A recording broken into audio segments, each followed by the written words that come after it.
Okay,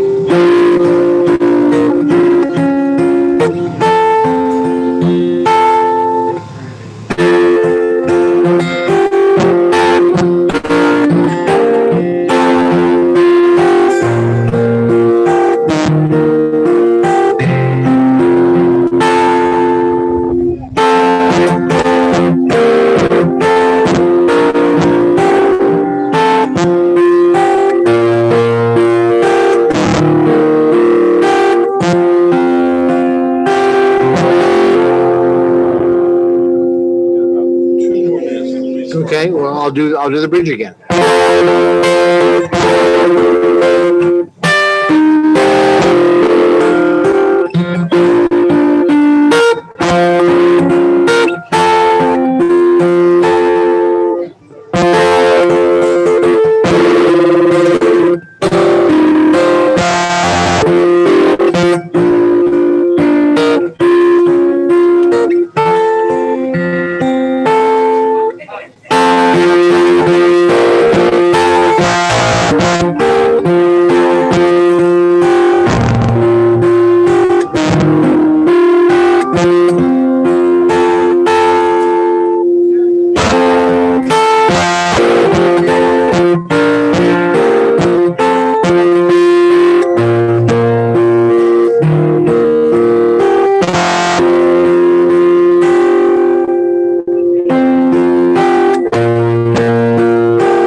Well, there you go. Somebody else's church bells.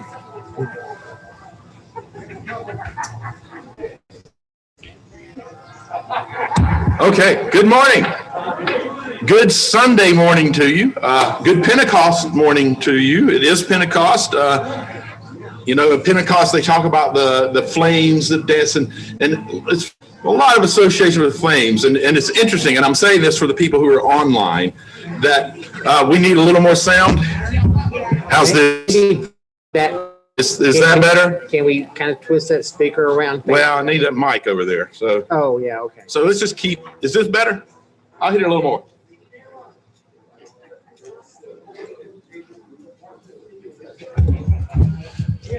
Okay, that's pretty much what we got. That work? No, please don't move that. Thank you.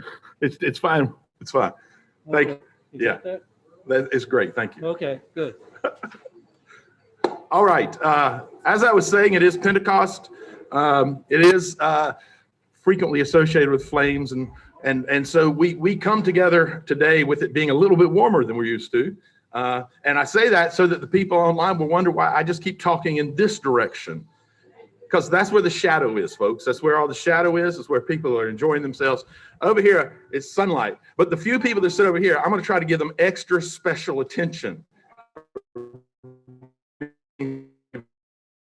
Welcome you. We're glad that each of you are here. To our friends online, we remind you, we are Presbyterian Church of the Covenant. We are in Greensboro, North Carolina. And we are very glad to have you all join us today. If you don't mind, take a moment. And down below, please leave your name and, well, your name, leave your location where you're from. We love seeing where everyone's from. And if you'd like, you can go to athinkingchurch.org. That's our home page, and you can make a donation there in the top right-hand corner, donate. More importantly, welcome to everyone. We're glad you made it out in spite of the threatening heat. We will keep this much less than an hour, so you only have to suffer in your shadows over there shortly, just not a long time at all. But we are glad you're here with us. Today, we're going to start with our scripture reading, obviously it being Pentecost. I'll be reading from the Pentecost story. This comes from the book of Acts chapter 2, verses 1 through 4. And I'm reading from the NRSV version. When the day of Pentecost had come, they were all together in one place, and suddenly from heaven there was a sound like the rush of a violent wind where they were sitting. Divided as of fire appeared among them, and a tongue rested on each of them. All of them all of them were filled with the Holy Spirit and began to speak in other languages as the Spirit gave them ability. May we add blessing and understanding to the reading of words. Next up, we're going to have Doug Baker, who you can find at dougbakermusic.com, share a piece of music with us. So take it away, Doug. Thank you, Mark.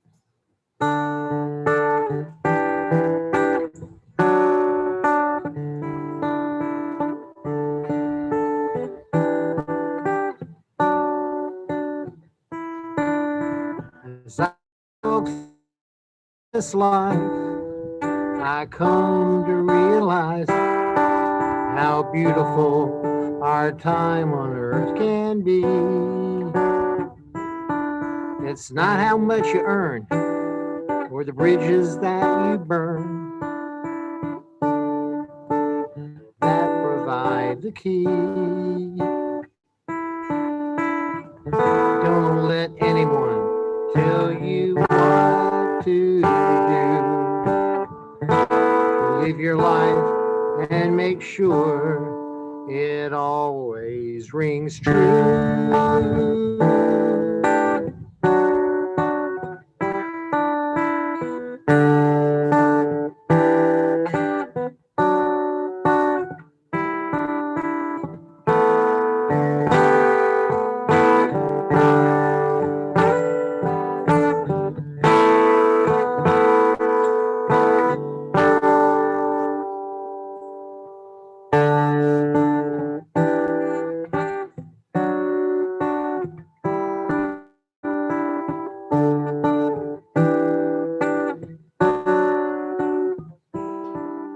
Whatever you love to do is what you need to do. As crazy as that seems, follow your bliss and you'll find a life that is more than you can dream. Don't let the darkness get a hold of you. Live in the light and make sure it always rings true. Rings true.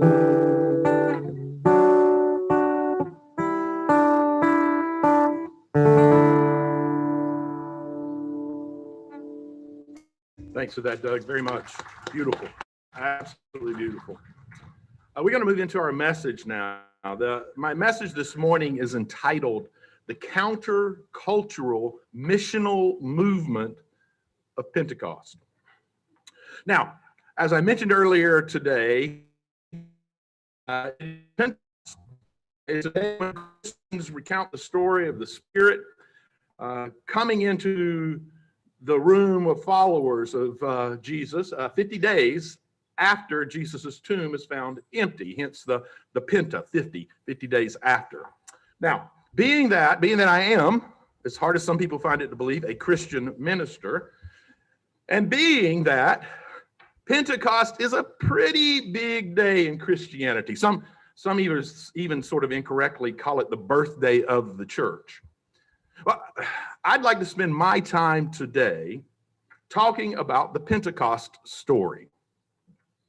And hopefully my take on this story, well, I'm hoping that it will resonate with you spiritually, even if only in a very small way, but hopefully it will resonate with you a little more deeply than even that. You know, it's really this wild and unbelievable story, Pentecost. As a matter of fact, to our modern minds, it's very unbelievable. The reality is that at least in my mind, it probably isn't entirely factual. However, I also have to say that in my mind, while it might not be factual, I do believe that it is true. It's a story. It's a story that tells of how a small, marginalized, fearful group of followers of the followers of a wandering rabbi who were basically scared to death about being associated with him for fear that they too would be rounded up and crucified just like him, was when they stopped hiding in the shadows and they began to actually begin living by his teachings. Now, I would argue that at its core, this less than factual story is a story about how a group of people decided to live into their beliefs, to live into their lives on fire, so to speak, to actually live as though they believed and valued lessons the wandering rabbi had taught them. It is a story of people finding courage to risk who they say they are.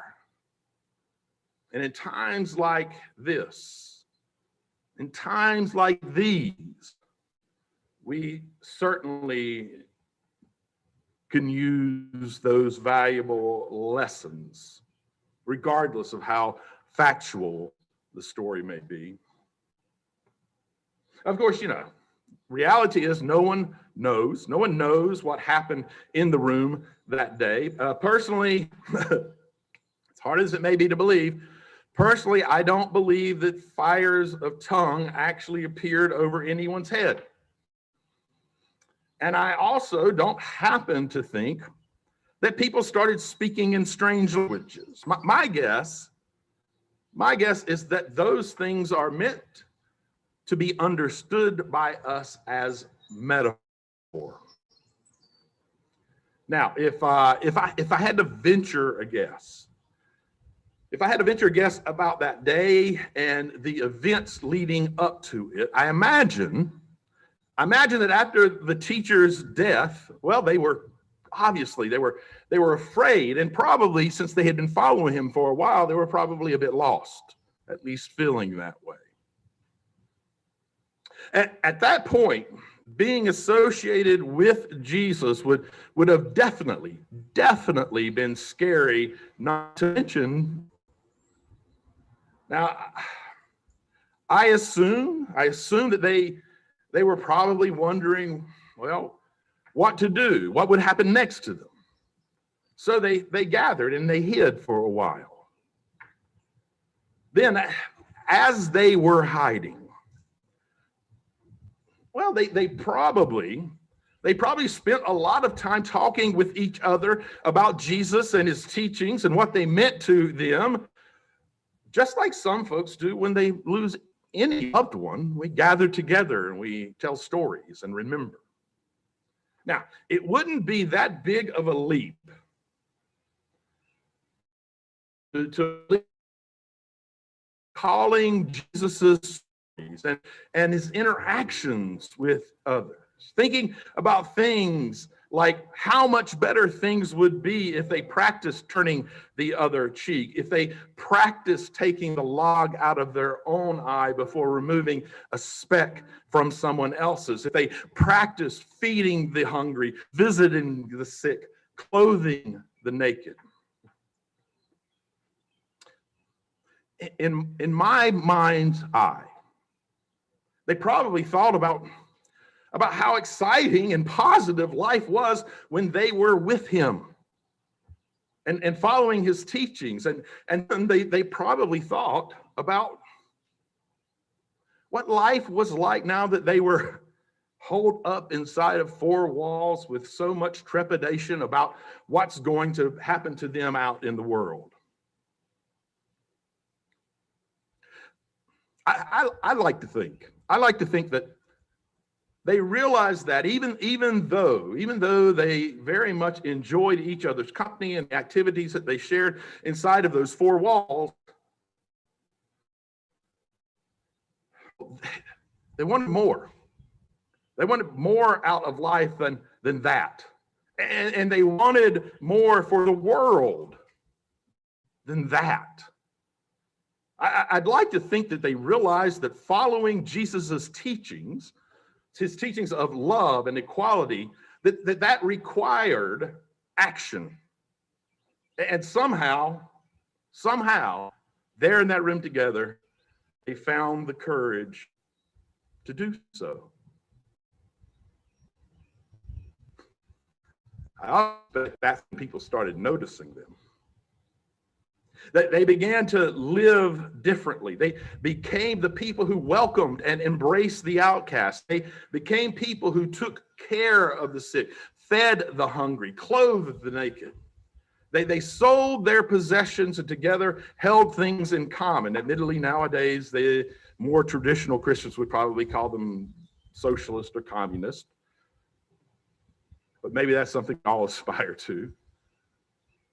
In short, for their day and age, they were radical. They included women and slaves and even the most despised people in the society. They didn't call themselves Christians. They called themselves people of the way. And they were seen as the ones who live life differently. Maybe that is also something we should aspire to. Now, the good news is that there is a sort of Pentecost movement rippling through Christianity and even other religions, particularly in the more progressive wings of those religions. The proverbial fire that ignited those first disciples seems to be putting a fire under some folks nowadays as well. More and more folks are thinking about what it actually means to live life every day in a way that can change individuals and even help change the world. Folks seem to be figuring out that their spirituality is not about going to church as much as it is about being the church. Or more precisely, being what the church is supposed to be in the world. Love. Being love in the world. Now, in formalized religion, it's called the Missional Movement. And the idea is for institutions, specifically the people in the institutions, to stop spending so much time and energy and money trying to attract people, and instead to start spending their time going out into the world. And it's not unlike the early Christian communities did after Pentecost, as they spread the teachings of Jesus by living them out in their daily lives. You know, in many ways, it's not surprising that we've ended up here. You see, in general, the church with a capital C is synonymous with the larger dominant culture. In most ways, it's no longer countercultural as it once was. It's become an arm and an agent of the corporate consumer culture in which we live, as well as a tool frequently for politics. The missional movement. The missional movement sees being a follower of the way as an extraordinarily counterculture way of leading life. If the church is to be an organization that takes seriously the teachings of Jesus, it should have no part in the status quo. It should not support or practice the modern consumer-driven mindset. It should be in the margins of society, not only calling out for love, equality, and compassion, but being a living example of what that love, what that equality and compassion, what they look like. One of the fascinating things about living out a missional life together is that it breaks down barriers between people of different faiths and spiritual perspectives and even heritages. When our primary focus is on love, equality, and compassion, the other differences seem to fade away into the background. Why someone is practicing love, equality, and compassion seems much less important than the fact that they are practicing love, equality, and compassion.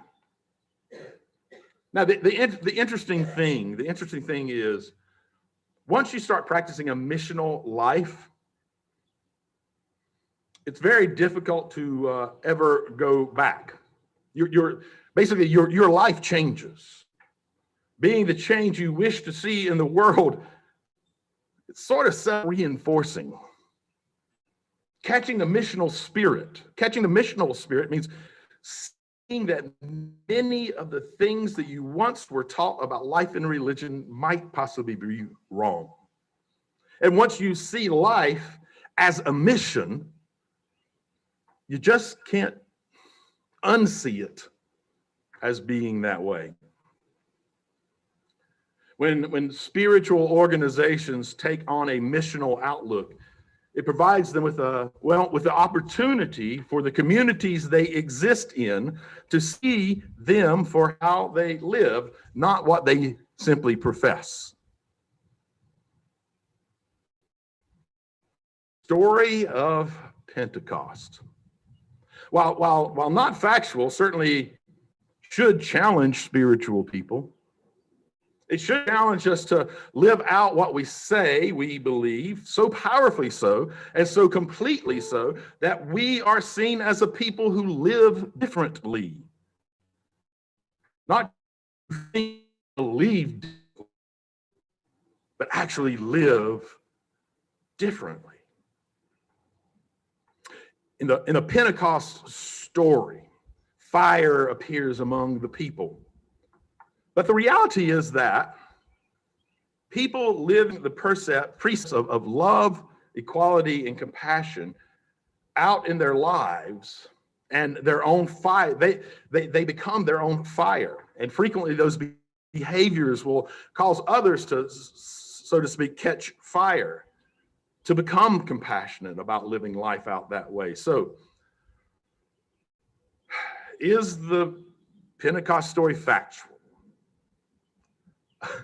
Well, I very seriously doubt it. But it does contain a whole lot of truth. And the truth is that living life holed up inside four walls pales in comparison to life on fire for love, equality, and compassion. And living lives that focus on love, equality, and compassion has a way of not only improving the world around us, but it has a way of improving our spiritual lives as well. Let it be. I'm going to go back to Doug and ask him if he would favor us with another one of his tunes. Thanks, Mark. This one is called Sweet Tea and Regrets. They go together very well.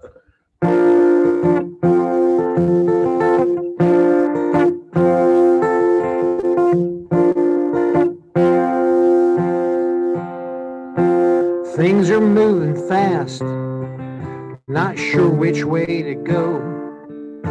We've all been there, I kind of live there. Some things I've come to know. Not trying to tell you which way you should turn. But if you ask, I'll tell you what I've learned. Regret's not worth the effort. Anger's one thing you don't need. Keep moving forward and always toward the life you want to lead. Offer up forgiveness and make sure all your debts are paid.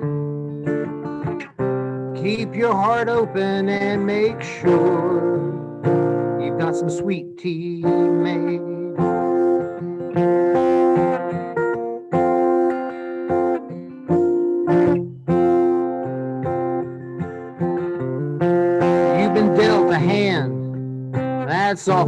hard to play. Just don't bluff. Work on the stuff you need to get through the day. Not saying that it's easy. Not saying it's not tough. But day by day you'll find you have enough. Regret's not worth the effort. Anger's one thing you don't need. Keep moving forward and always toward the life you want to lead. Offer up forgiveness and make sure all your debts are paid. Keep your heart open and make sure you've got some sweet tea made.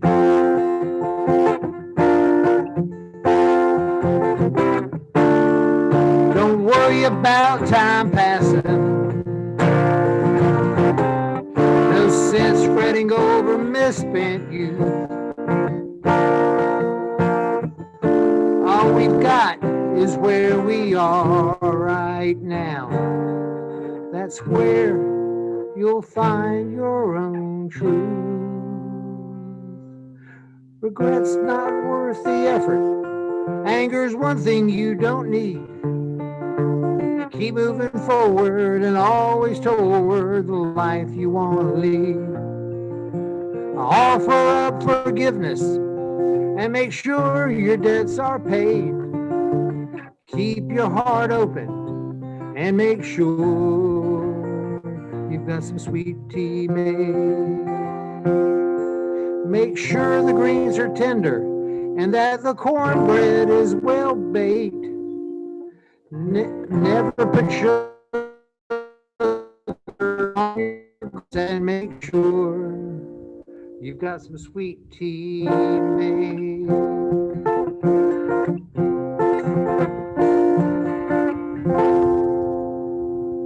Thank you, Doug, so much. Really appreciate you being here and sharing your gifts and skills and talents with us. We're going to enter into a time where we still ourselves a little bit and go more inwardly. You can accept this, as I always say, however you would like. You can use it for a brief moment of meditation. Grab at some of the words that mean something to you, or follow along as a prayer if you would like. But for the moment, let's bow our heads together.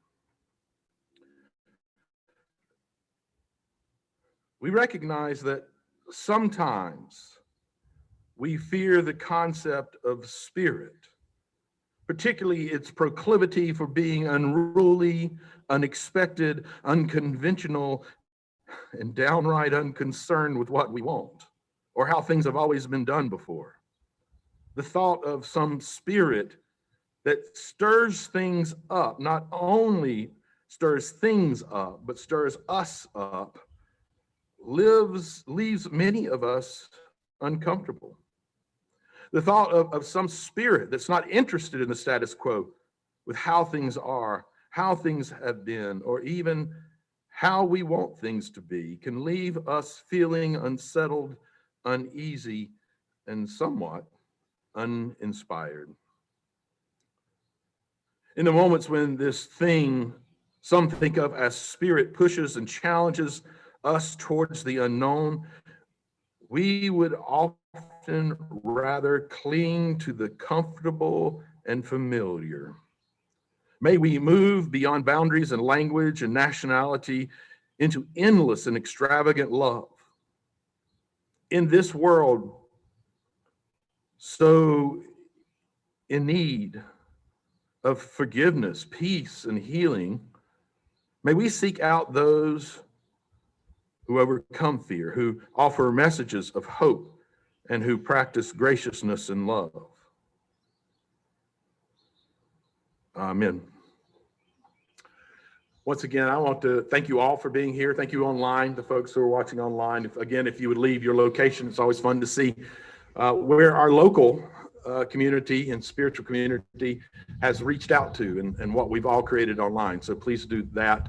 I want to thank you all for being here, for your support. And I want to particularly thank this little set of people right here in the sun.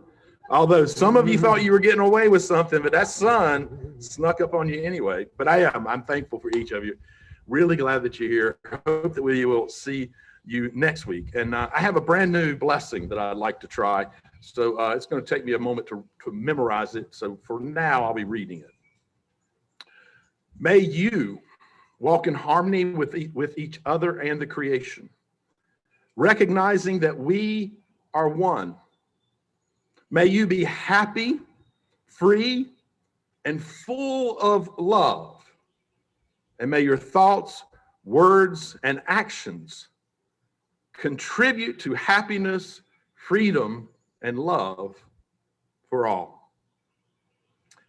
Go now in peace and in love.